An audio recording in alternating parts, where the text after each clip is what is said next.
number you are trying to call is current. ये अब तक क्यों नहीं आया? हमने तो पहले ही कहा था चाचू को अकेले मत जाने दो, पर हमारी बात कोई मानता ही नहीं है। अरे वाह नानी माँ, तब तो आपने कहा था कि आप बिल्कुल भी चाचू की चिंता मत कीजिए। चाचू का पूरे काशी में प्रभाव है। तो गलत क्या कहा? सही तो कहा। एक बार आप चाचू के बाइक पर बैठ के पूरे शहर का चक्कर लगा के देखो, तब आपको पता चलेगा चाचू के नाम का भोकाल। क्या भौकाल यार। तुम दोनों यहाँ बैठी हो, अरे आनापान का समय शुरू होने वाला है, नहीं करना है क्या आनापान तुम लोगों को? क्या हुआ मैंडी, तुम इतना घबराए हुए क्या दिख रही हो? जीजू, कुछ लोग आके अभय को गुदालिया चौक लेके गए। कौन थे वो लोग? ज्यादा तो पता नहीं पापा, पर शायद से वही लोग थे जिनके झगड़ों में चाचू ने उन बूढ़े अंकल को बचाया था।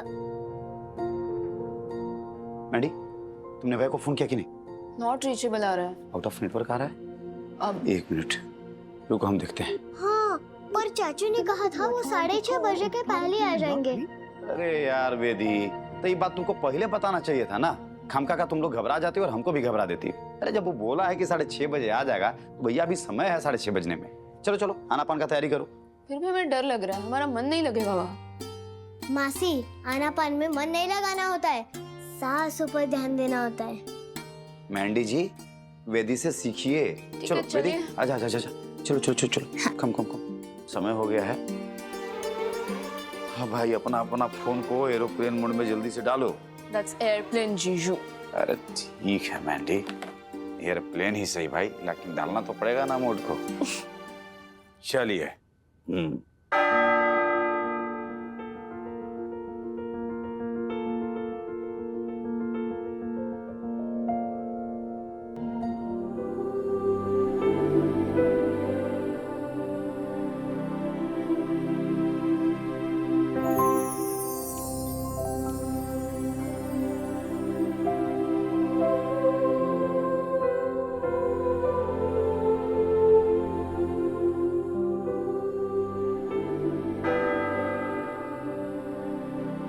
भवतु सब मंगलम।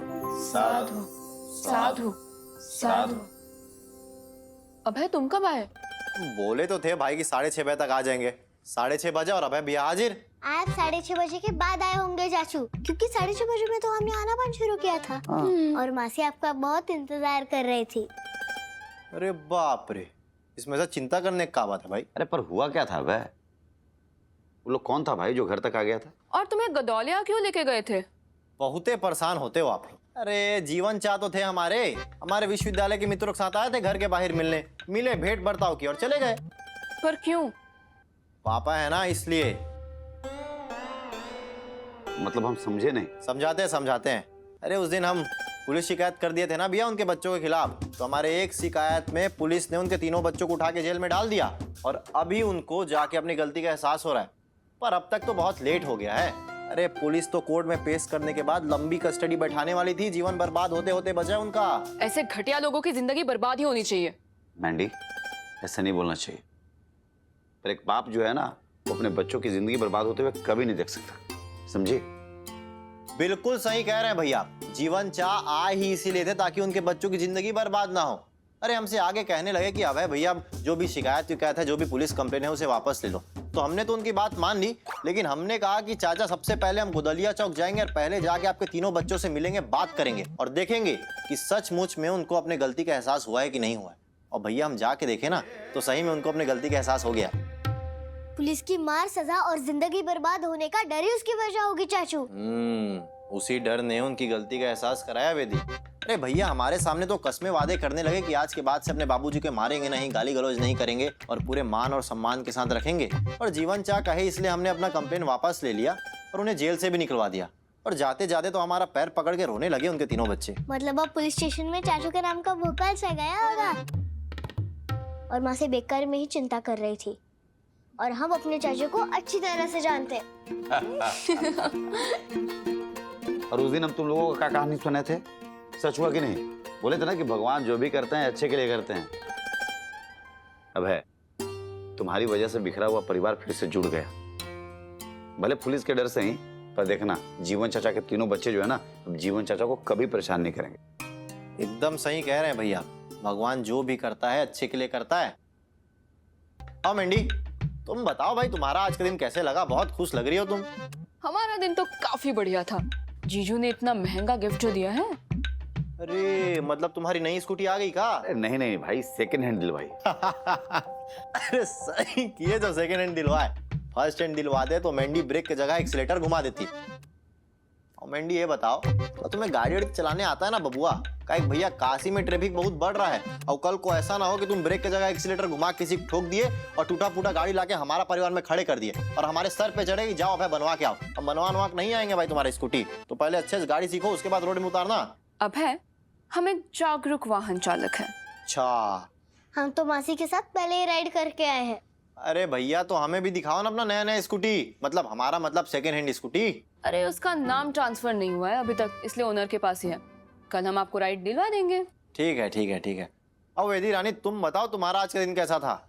हमारा दिन तो अच्छा ही था, पर वीरू भैया को और मम्मी को कुछ ज्यादा ही मिस कर रही हूँ। हम भी। मिस तो हम लोग भी कर रहे हैं वेदी रानी, लेकिन ऐसा चिंता कोई बात नहीं है भैया। दोपहर में वीरू भैया से बात हुई है। अरे वीरू भैया तो विंध्याचल के बड़ी बड़ी पहाड़ों पे चढ़ाई कर रहे हैं, ट्रेकिंग कर रहे हैं। हाँ, साक्षी जी हमको भी फोन करके बताई थी वीरू के बारे में। आओ भैया आप बताओ, आपका दिन कैसा था? अरे हमारा दिन तो काफी शानदार था गुरु। आजकल ना मैरिज ब्यूरो में लोगों का एकदम आना जाना लगा हुआ है भाई। इंक्वायरी पे इंक्वायरी, इंक्वायरी पे इंक्वायरी, इंक्वायरी पे इंक्वायरी। क्या बात बताएं तुमको गुरु, ये आ गए हैं अभी। ये तो बड़ी अच्छी बात है भैया। आप ऑनलाइन काहे नहीं करा लेते? आजकल ऑनलाइन का जमाना ज्यादा, इससे भी ज्यादा इंक्वायरी आएगी ऑनलाइन में। बात तो तुम ठीक कह रहे हो गुरु, हम भी सोच रहे थे। आप कहो तो आपका एक मीटिंग करा देते हैं। हमारी एक दोस्त है रिदिमा, वो ऐप डेवलपर का तो कहते हैं, मतलब ऐप बनाती है वो ऑनलाइन सब। तो आपका ना बनवा के एक लॉन्च करा देते हैं, देखना फिर कहे सटासट ग्राहक आएंगे। थोड़ा सा रुक जाते हैं, उसके बाद हम तुमको बताएंगे। अरे बहुते रुकते हो भैया। अरे साक्षी जी नहीं है ना, वो आ जाएंगे, थोड़ा उनसे विचार विमर्श कर लेंगे, फिर निर्णय लिया जाएगा। ठीक है आपकी जैसी आज्ञा। अरे हाँ, याद आया भैया, जी टीवी के दर्शकों का मेल और मैसेज भी तो पढ़ना है ना। चलो चलो चलो। जीजू हम पढ़े आज। जे वाह, नेकी और पूछ। अरे इसमें पूछने वाली क्या बात है मैंडी? अरे पढ़ो पढ़ो पढ़ो। तब तक हम और वेदी जाकर के तुम लोगों के लिए ना किचन में मस्त और स्वादिष्ट डिनर बनाते हैं। चलो वेदी, ये लो। तुम दोनों मुंह क्या बना रहे हो भैया? पता है हमको इस बार ना नमक ज्यादा होगा ना मसाला। वेदी रानी है ना हमारे साथ, पूछ लेंगे इनसे। आइए वेदी जी, थोड़ा हेल्प कर दीजिए किचन में। ठीक से बताना है नानी माँ। अरे अच्छा मिलेगा खाना है तुमको, मुंह मत बनाओ, पहले पढ़ो अच्छे से मिल। तो जी टीवी के सभी दर्शकों को प्यार से भरा संसार हमारा परिवार की ओर से प्यार भरा नमस्कार। हम आशा करते हैं कि आप सब स्वस्थ और तंदुरुस्त हैं। तो चलिए आज का पहला मेल पढ़ते हैं। तो पहला ईमेल हमें भेजा है मालेगांव महाराष्ट्र से मोहम्मद शहजाद आलम जी ने। शहजाद भाई नमस्ते। आलम जी आदाब आदाब। आपने लिखा है, मेरी दिली तमन्ना एक बार भाग्य लक्ष्मी शो की मेन लीड लक्ष्मी से रूबरू मिलने की है। अगर हमारा परिवार लक्ष्मी से हमारी मुलाकात का बंदोबस्त करवा देगा तो मैं ताजिंदगी हमारा परिवार का शुक्रगुजार रहूंगा। शहजाद भाई, जी टीवी के शो भाग्य लक्ष्मी की मेन लीड लक्ष्मी कुछ ही दिनों में हमारा परिवार से मिलने काशी आ रही है। तो हमारा परिवार के एपिसोड में आप उनसे मिल सकते हैं और ईमेल्स और मैसेजेस के जरिए उनसे बात भी कर सकते हैं। तो अपने सुझाव और शिकायतें आप इसी तरह से हमें भेजते रहिए और हमारा परिवार और जी टीवी से जुड़े रहिए। अगला ईमेल हमें भेजा है नगरोटा हिमाचल प्रदेश से श्रीमती स्वाति जग्गी जी ने। स्वाति जी नमस्कार। आपके ईमेल के लिए बहुत बहुत शुक्रिया। आपने लिखा है, मुझे विजय जी का ईमेल और मैसेजेस पढ़ना, विजय जी से कहानी सुनना बहुत अच्छा लगता है। मैं चाहती हूँ कि वीरों के स्काउट कैंप से साक्षी जी के लौटने के बाद भी ईमेल मैसेजेस पढ़ना और कहानी सुनने का काम विजय जी ही करे। क्या बात है विजय भैया। सॉरी स्वाति जी, अगर हमने आपका ईमेल पहले पढ़ लिया होता तो आज भी जीजू ही आपके ईमेल्स पढ़ रहे होते। पर हम भविष्य में जरूर कोशिश करेंगे कि ज्यादा से ज्यादा ईमेल्स और ज्यादा से ज्यादा कहानियां जीजू ही सुनाए। लो मेंढी, अगला मेल हम पढ़ते हैं।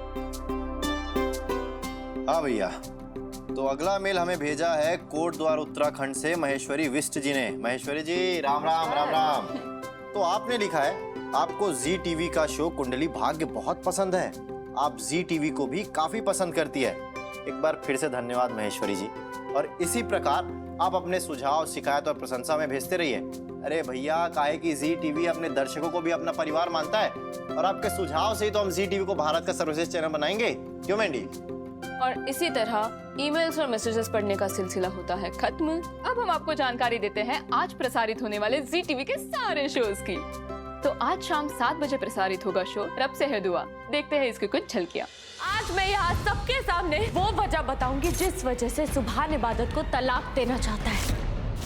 योर ऑनर, सुभान इसे तलाक जरूर देना चाहता है, पर इसीलिए नहीं क्योंकि वो मुझसे प्यार करता है, बल्कि इसीलिए क्योंकि इबादत एक बदचलन और कैरेक्टरलेस लड़की है। इबादत गैर लड़कों के साथ रंगरलियां मनाती है। योर ऑनर, ये रहा पुख्ता सबूत। ये इबादत के कई बॉयफ्रेंड्स में से एक है। फिर 7:30 बजे देखिए कैसे मुझे तुम मिल गए। आइए देखते हैं इस शो की भी कुछ झलकियां। तुम अंदाजा भी नहीं लगा सकते विराट सर अपनी बहन से कितना प्यार करते हैं कि तुमने सिर्फ और सिर्फ नफरत भरी। तुम्हारे जैसे इंसान की मदद की जरूरत नहीं है हमें निमी को ढूंढने के लिए, हम खुद ढूंढ लेंगे। ए अमृता, चैलेंज कर रहा हूँ, चैलेंज ढूंढ के दिखाओ उसे।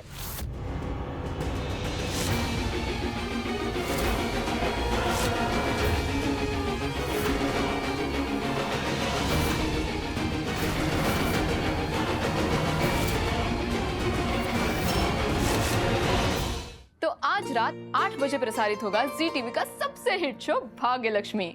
देखते हैं इस शो की कुछ झलकियाँ। वो इस साल आप सर के किसे दोगे? तुम्हें अपने सवाल का जवाब मिल जाएगा सवेरे सरगी के वक्त। तो आज सास के रूप में हमने सरगी उसी इंसान के लिए बनाई है, हमारी बहू के लिए। हाँ, अब देखने में कई लोगों को ऐसा लग सकता है कि हम स्वार्थी हो रहे हैं, लेकिन आज ये सरगी हम उसी को देंगे जो हमारे बेटे के साथ है। और 8:30 बजे देखिए जागृति एक नई सुबह। आइए देखते हैं इसके भी कुछ झलकियां। ये लिख दिया हमने, तुम चित्ताओं का भविष्य ये छाप गवाह है कि तुम चित्ताओं की तकदीर में अपराधी बनना ही लिखा है। लेकिन तकदीर बदली भी तो जा सकती है ना सरकार।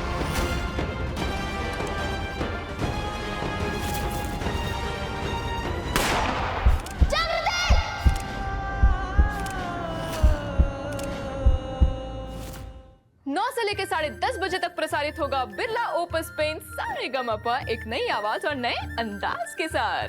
तो देखते हैं सारेगामापा की कुछ झलकियाँ। दरवाजे तो बंद होते हैं ताकि एक बार फिर से खुल सके। सारेगामापा के दरवाजे से जिसने एंट्री की है वो दुनिया भर में छा गया है।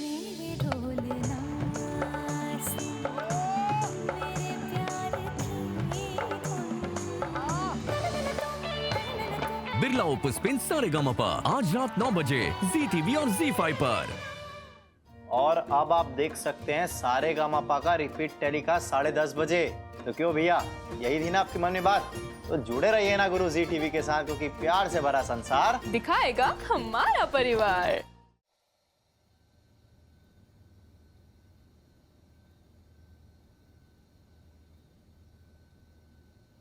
वेदी, तुम जाकर के अपना होमवर्क करो, हम खाना बना लेंगे।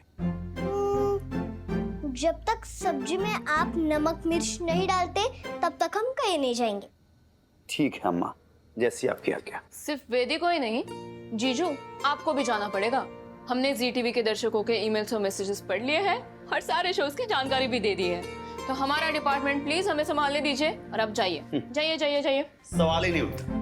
मतलब इतनी देर से इतना मेहनत करके इतना बढ़िया बढ़िया स्वादिष्ट खाना हम बना रहे हैं, अब तुम चाहती हो कि इसका क्रेडिट हम तुमको दे दें? स्वादिष्ट।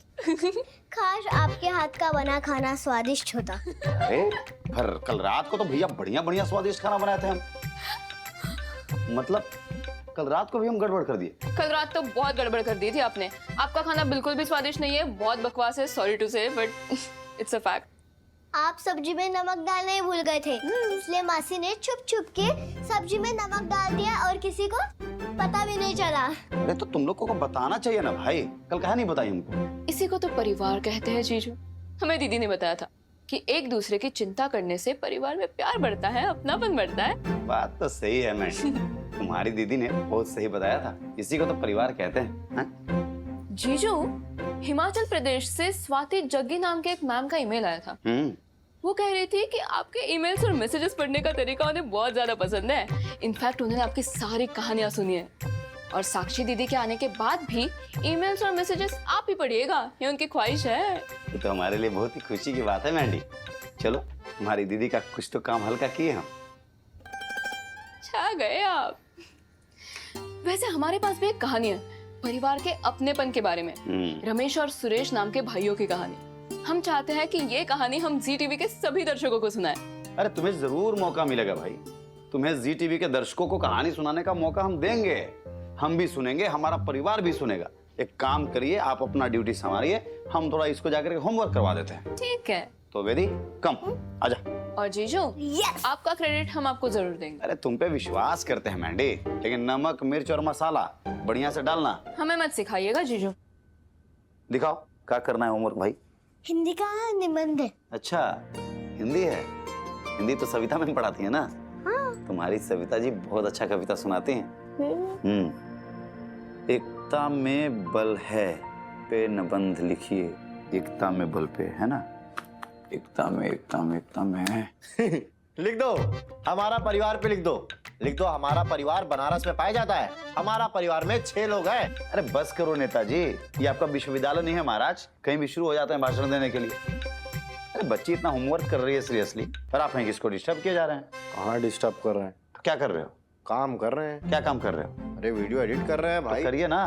वही तो कर रहे हैं, आप ही बीच में बोल रहे हैं। एक तो छोटा सा फोन दिला के धर दिए हमें, बोल रहे हैं कब से बढ़िया ताकतवर शक्तिशाली का बढ़िया प्रोसेसर का लैपटॉप दिला दो, खूब सारा बटन रहेगा, लाइट रहेगा, बड़ा स्क्रीन रहता है उसमें। अरे इसमें ना अपलोड कर पाते ना एडिट कर पाते हैं, बफरिंग आ जाता है। वो भी दिला देंगे आपको, पहले वो अपना चैनल को ग्रो कीजिए, फॉलोवर्स बढ़ाइए, सब्सक्राइबर बढ़ाइए, दिला देंगे आपको हम। अच्छा लैपटॉप दिलाएंगे तभी तो ग्रो कराएंगे, अभी कहाँ से ग्रो कराएंगे? ठीक है काम करो, अभी करने दो इसको होमवर्क। एकता में बल है, एकता में। मैंडी। हाँ जीजू। क्या कर रही हो? इधर आना। हाँ जीजू। खाना बन गया क्या? हाँ बन गया। अब क्या करोगी? रियाज करेंगे, रील के लिए कंटेंट सर्च करेंगे। क्या हुआ? अरे अभी तुम किचन में परिवार में अपनापन को लेकर के कुछ सुना रही थी ना। अच्छा रमेश सुरेश वाली कहानी। हाँ वही कहानी। वेदिका को ना निबंध लिखना है, एकता में बल होता है, तो मुझे लगता है कि उस कहानी में से कुछ मिल जाएगा इसको। बहुत बोलती थी ना कि जी हमको कब मौका मिलेगा जी टीवी के दर्शकों को कहानी सुनाने का, कहानी तो सिर्फ आप और दीदी ही सुनाते हैं। आज बेटा तुमको मौका मिल रहा है, सुनाओ। अरे हाँ सुना देंगे, बढ़िया सी कहानी। वेदी क्यों वेदी? ध्यान से सुनना, बहुत बढ़िया कहानी सुनाएगी तुम्हारी मौसी।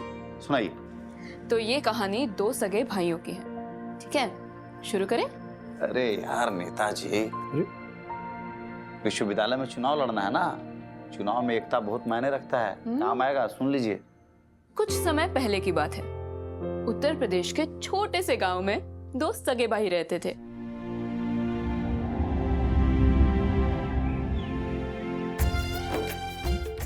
रमेश बड़ा था और उसकी शादी हो चुकी थी। एक बहुत प्यारी सी बच्ची भी थी उसकी, जबकि छोटा भाई सुरेश कुंवारा था।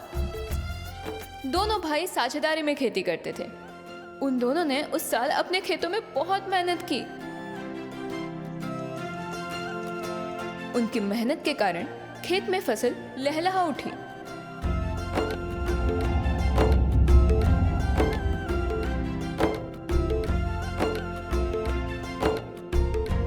रमेश और सुरेश ने मिलकर फसल काटी। फसल काटते काटते रात हो गई। दोनों भाइयों ने फसल के 2 ढेर बना लिए। दोनों भाइयों का एक ढेर था। रात में फसल को घर ले जाना संभव नहीं था, इसीलिए उन्होंने सोचा कि सुबह मजदूर लेकर आएंगे और फसल घर तक पहुंचा देंगे। दोनों फसल की रखवाली करने खेतों पर ही रुक गए। दिन भर मेहनत करने के कारण दोनों को जोर की भूख लगी थी। इसीलिए बड़े भाई रमेश ने छोटे भाई सुरेश से कहा, सुरेश तू घर चला जा और खाना खा के लौटा, फिर मैं चला जाऊंगा। सुरेश चाहता था पहले भैया जाए, पर रमेश नहीं माने और सुरेश को ही जाना पड़ा। छोटे भाई सुरेश के जाने के बाद रमेश सोचने लगा कि मेरी तो पत्नी है, परिवार है, मेरी चिंता करने वाले बहुत से लोग हैं, पर मेरा छोटा भाई वो बेचारा अकेला है, जवानी में भूख ज्यादा भी लगती है। ये सब सोचते हुए बड़े भाई रमेश ने अपने ढेरी से अन्न निकाल के छोटे भाई सुरेश के ढेरी में डाल दिया।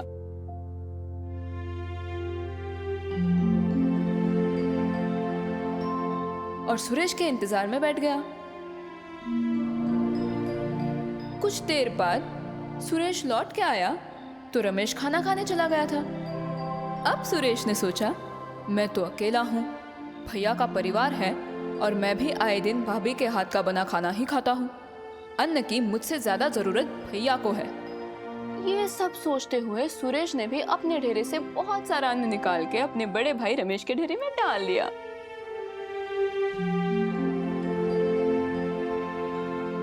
वैसे इस अदला बदली में दोनों के ढेरे में उतना ही अन्न हो गया जितना पहले था, पर दोनों की सच्ची भावना से उनके भीतर का प्रेम भाव पहले से भी ज्यादा बढ़ गया।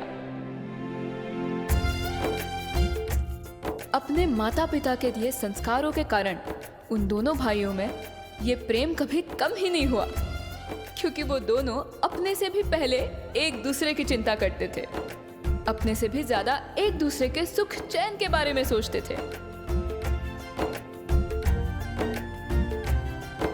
और इसी कारण सारा गांव उनके आदर्श परिवार की इज्जत करता था।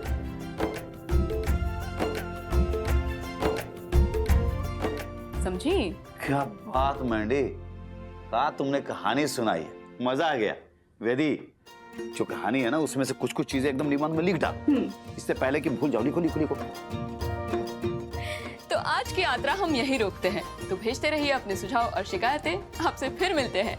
प्यार से भरा संसार दिखाएगा हमारा परिवार।